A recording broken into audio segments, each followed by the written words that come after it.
of May 25, 1918. A parade of soldiers marched from the New Ulm Armory down First North Street to the Minneapolis and St. Louis Depot, where a train awaited them.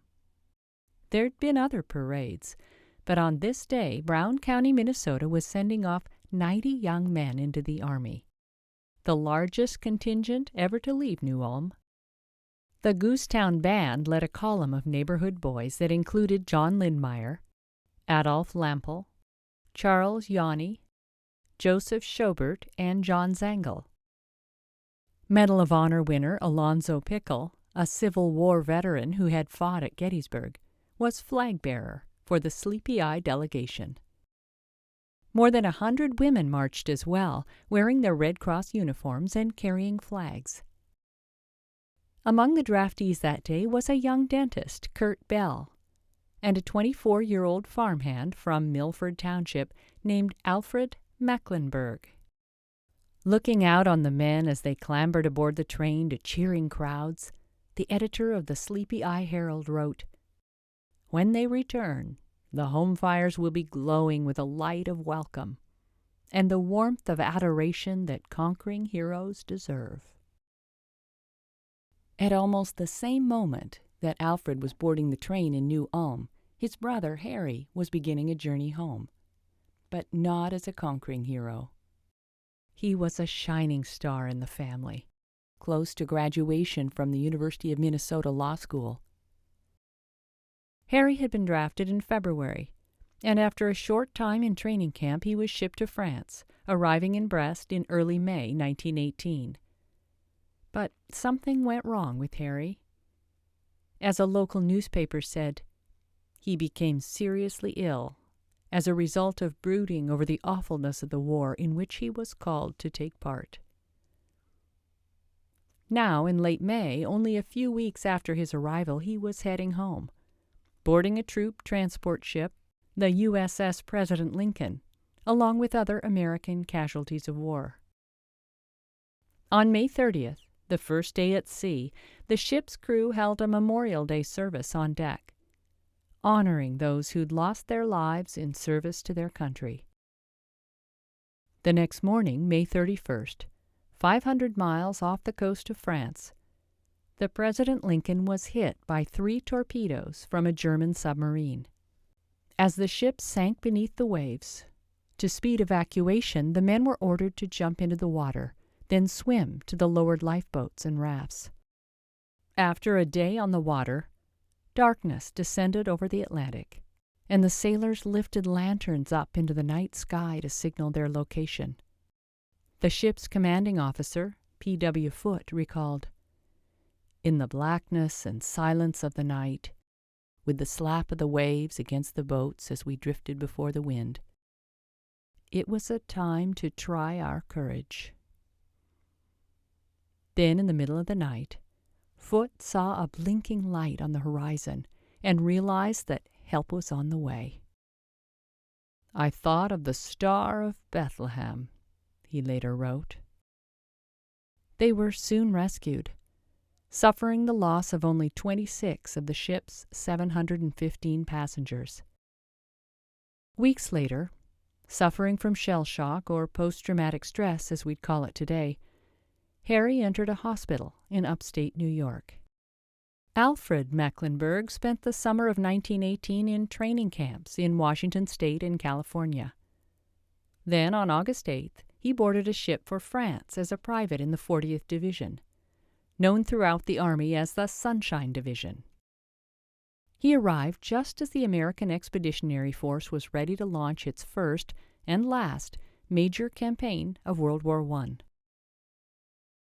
Once in France, several units of his division were split off, with companies rushed to the front to fill gaps in the emptying ranks. Alfred's Company F, 160th Infantry, was among them. Beginning in late September, his unit fought in the greatest battle in American military history, the Meuse-Argonne. By early November, the Allied offensive had crushed the German forces, leading its generals to seek an end to the conflict. In the early morning of November 11th, an agreement was reached.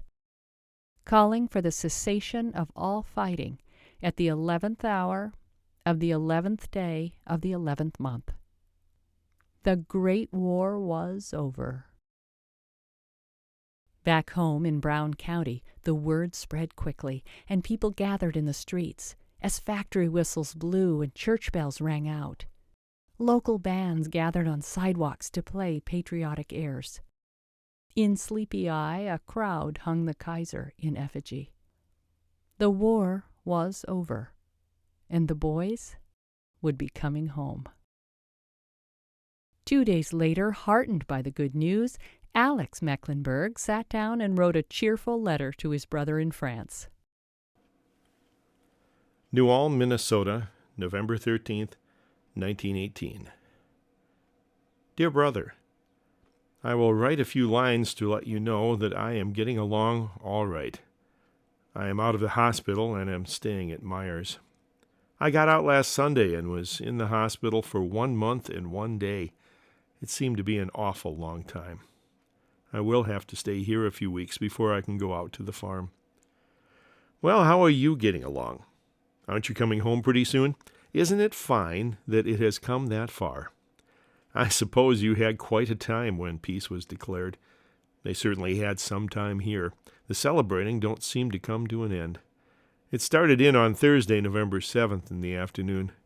At 1 o'clock, all the whistles in town and all the church bells began to blow and ring until 7 o'clock at night. The next morning, a report came in that it had been a false alarm. Then things seemed to be more quiet till Monday. Then they surely had a blowout. They had a big parade in the afternoon and in the evening, with everybody on the street that could walk or creep. How is the flu? Didn't that get you yet? Here it's still in the go. None of us have had it yet. Several cases were in the hospital while I was there. It has also caused several deaths in and around town, though most of them get well again. The main thing is to get the right care in time. Well, corn shredding is an awful slow business this fall. They could not do anything for 2 weeks on account of the rain. They figure on coming to my place tomorrow afternoon. That's the last job. I would like to plow some corn land if it don't freeze up too soon. Have you made any plans what Santa Claus shall bring you? Or how long do you think you will have to stay yet? If you have to stay till after Christmas, be sure to let us know in time. We'll send you a box. Well, I wrote you 2 letters while I was in the hospital. Did you get 'em? I guess this is all I know for this time. So with my best regards and hoping this will find you well, I am your brother, Alex Mecklenburg, New Ulm, Minnesota, Route 4. Answer soon. Alfred never read the letter.